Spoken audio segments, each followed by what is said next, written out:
L'arrogance précède la ruine, l'orgueil précède la chute. D'après Daniel et Stephen Satrenki. Salut à tous, bienvenue sur ma chaîne Esprit de Justice, la chaîne qui vous ouvre toutes les portes du monde judiciaire et juridique.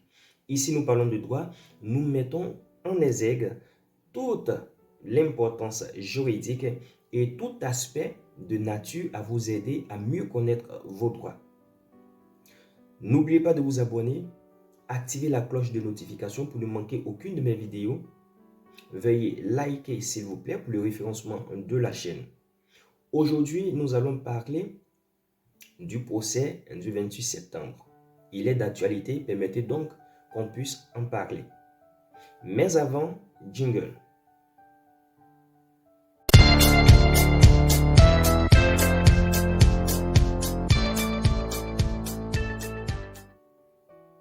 Comme nous le faisons depuis le début de ce procès, je vais vous soumettre une séquence que vous allez regarder et après nous allons nous répondre pour les commentaires et observations.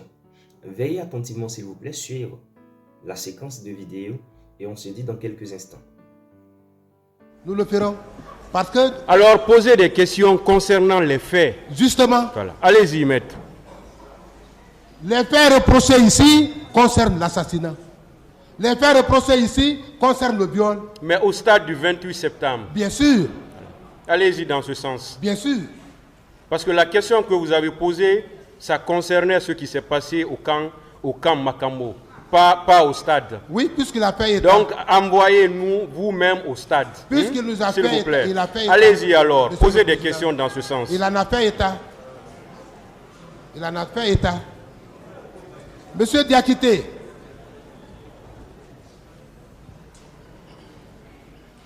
vous êtes rendu au stade du 28 septembre, où il y a eu des victimes mortelles.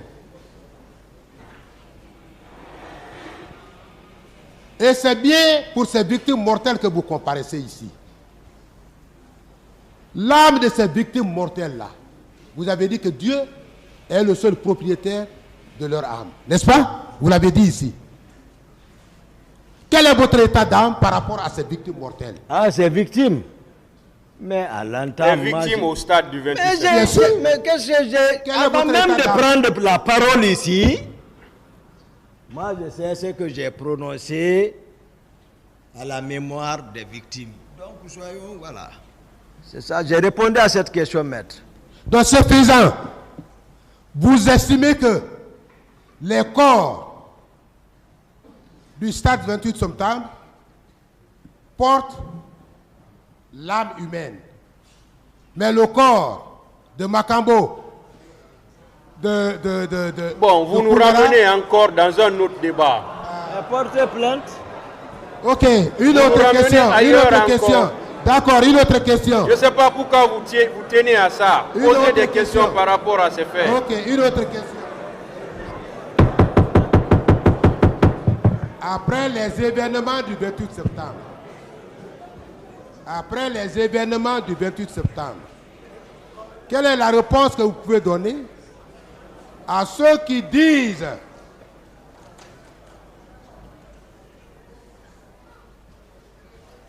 que dans votre tentative de prendre la fuite, vous auriez été hébergé par monsieur le général Sekouba Konaté avant de vous retrouver à Dakar? Qui a dit ça, maître? Qui l'a dit? On peut connaître les sources? Monsieur le Président, Est-ce qu'on peut connaître les sources? parfaitement. Parfaitement. Allez-y alors, avec les sources.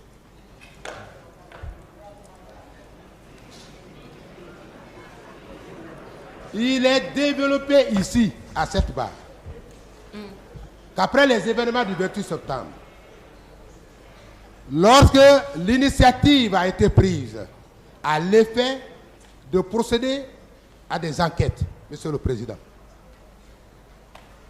vos hommes ont été interpellés au PM3. Vous êtes venus les libérer.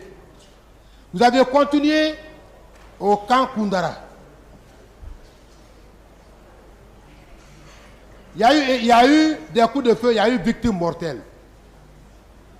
Vous vous êtes retirés. C'était la débadante. La question, maître. La question maintenant. Vous avez continué, Monsieur le Président.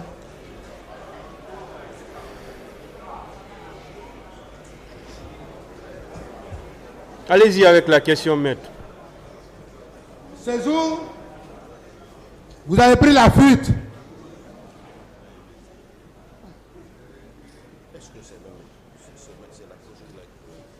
À cette occasion de la fuite, vous vous êtes retrouvé au domicile du président, du vice-président du CNDD, Sekouba Konaté à Taouya. Monsieur le Président, le parquet a une observation à faire, s'il vous plaît. S'il vous plaît, s'il vous plaît, monsieur le procureur.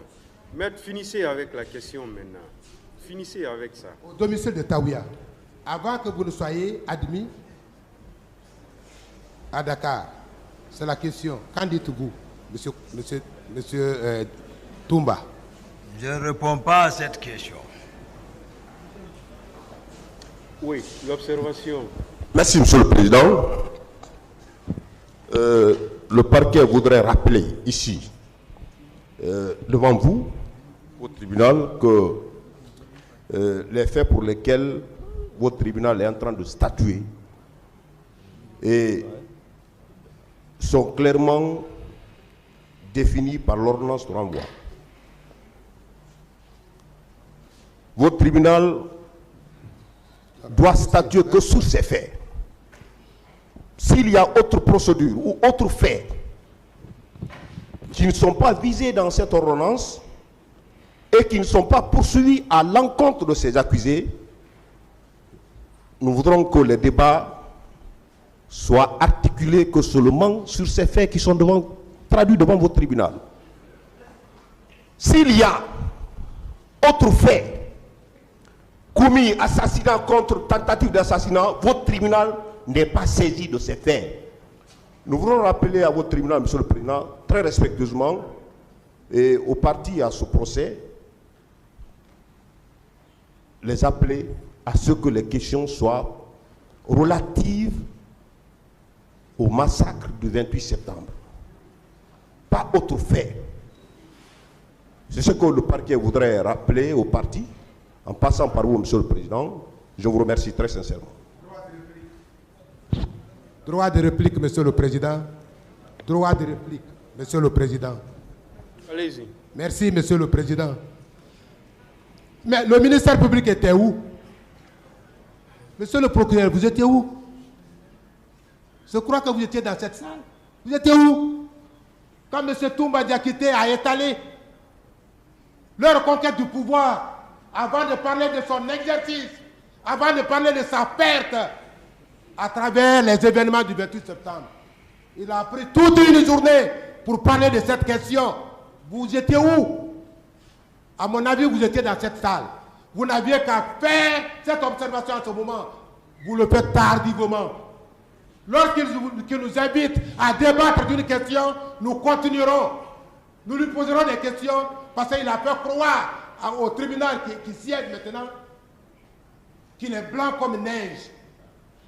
Nous devons expliquer, Monsieur le Président, vous n'avez pas à écouter ce que le ministère public est en train d'étaler tardivement. Cette observation, elle est tardive. OK? Merci, Monsieur le Président. Voilà. Allez-y avec les questions. Merci, Monsieur le Président.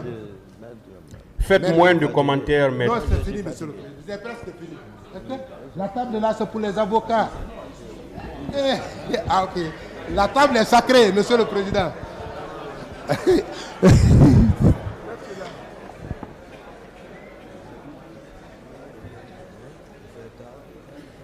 Allez-y. Oui? Votre honneur, Monsieur le Président. Oui. Voilà, vraiment, je suis pris par la fatigue. Puisqu'on doit revenir demain encore, il fait tard. C'est un peu difficile là où nous sommes, à la prison, avec votre permission.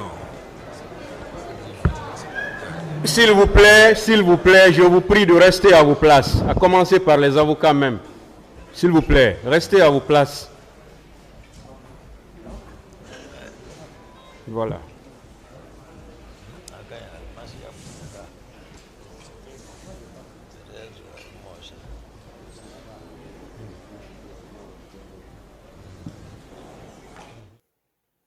Comme vous avez pu le constater dans la séquence que je vous ai présentée, et aussi le titre, vous avez pu lire le titre, exactement, j'ignore véritablement ce qui anime cet avocat.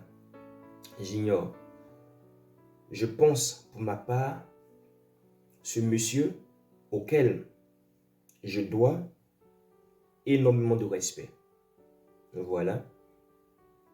Il est intelligent, il est sage, il a fait des études pour en arriver là. Il a une capacité intellectuelle que je n'ai pas. Loin de moi l'idée de remettre en cause son intelligence et ses capacités intellectuelles. Mais ici, nous voulons nous appesantir sur la déontologie de l'avocat. Je pense que pour un avocat à ce niveau, à ce stade, c'est de pouvoir poser des questions. Une qualité qui fait défaut. Je pense.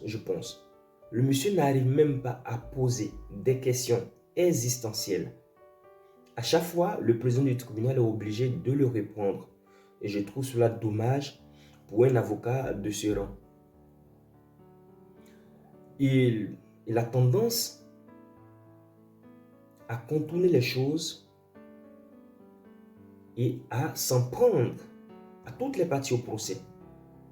Il s'exprime avec une certaine arrogance. Et pour moi, ce n'est pas bien pour l'image de l'avocat qu'il est.